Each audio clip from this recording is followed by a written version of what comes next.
Books that speak में आप सभी का स्वागत है। कहानी का शीर्षक है चेतक की आत्मकथा। कहानी के लिए आभार। बाल भारती कक्षा तीसरी की पाठ्यपुस्तिका। कहानी का वाचन आसावरी दोषी। छुट्टी के दिन थे। मैं अपने मित्रों के साथ चित्तौड़गढ़ देखने गया था। गढ़ पर पहुंचकर मैंने राणा प्रताप की मूर्ति के दर्शन किए। वे अपने घोड़े चेतक पर सवार थे। मैं चेतक को टकटकी बांध कर देखने लगा। मुझे लगा जैसे चेतक के होठ हिल रहे हैं। मैं मूर्ति के निकट गया और गौर से सुनने लगा। मैं बचपन में एक साधारण बछेड़ा था। ना तो मेरी चमड़ी चमकीली थी, ना मेरे अंग ही सुडौल थे।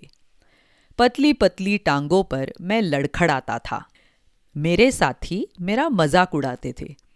जब मैं किसी को अपनी ओर घूरते देखता तो मुझे बड़ी शर्म लगती। मैं दुबक जाता। मेरी माँ को इस बात का पता चला। उसने मुझे समझाया, बच्चा, रूप तो भगवान की देन है, पर गुण प्राप्त करना अपने बस की बात है।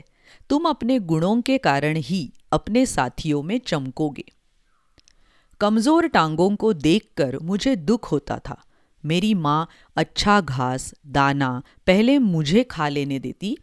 इससे मेरे पांव मजबूत हो गए। मेरा सीना उभर आया। मेरी चाल पर लोग मुग्ध होने लगे। घोड़ों के पारखी की नजरों में मैं चढ़ गया।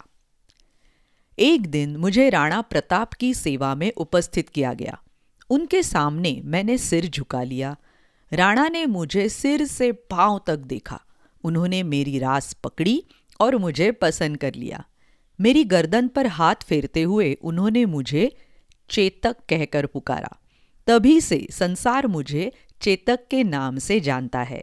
मरते दम तक मैं उनकी सेवा में रहा। राणा प्रताप का मुगलों से बैर था। मुगलों की गुलामी उन्हें कबूल नहीं थी।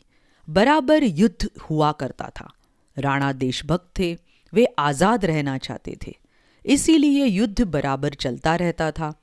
राजस्थान के सभी स्वामी भक्त भील राणा के साथ थे। एक दिन एक बूढ़ा भील अपने किशोर पोते को लेकर आया। वो राणा जी से बोला, मेरे सभी जवान बेटे युद्ध में मारे जा चुके हैं। अब केवल ये पोता बचा है। इसे लेकर मैं आपके झंडे के नीचे आ गया हूं। उसकी इस स्वामी भक्ति से सबकी आंखों में आंसू आ गए।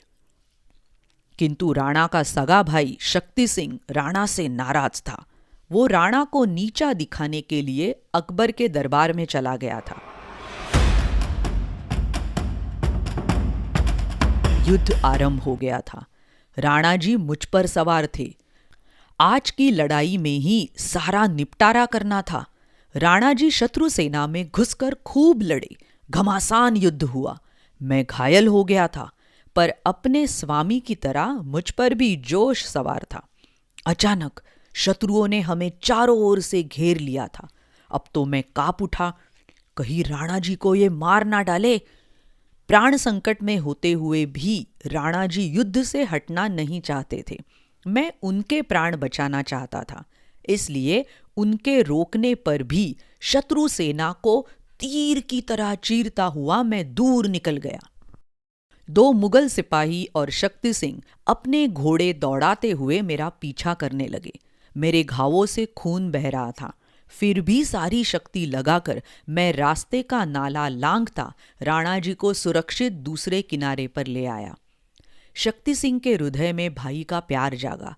उसे अपनी भूल पर पछतावा हुआ। राणा प्रताप को बचाने के लिए उसने मुगल सैनिकों से युद्ध किया और उन्हें तलवार से मार डाला। उस समय तक मेरे प्राण कंठ को आ गए थे। मैं छटपटाता हुआ धरती पर पड़ा था। मेरा शीश राणा की गोद में था। वे फूट फूट कर रो रहे थे।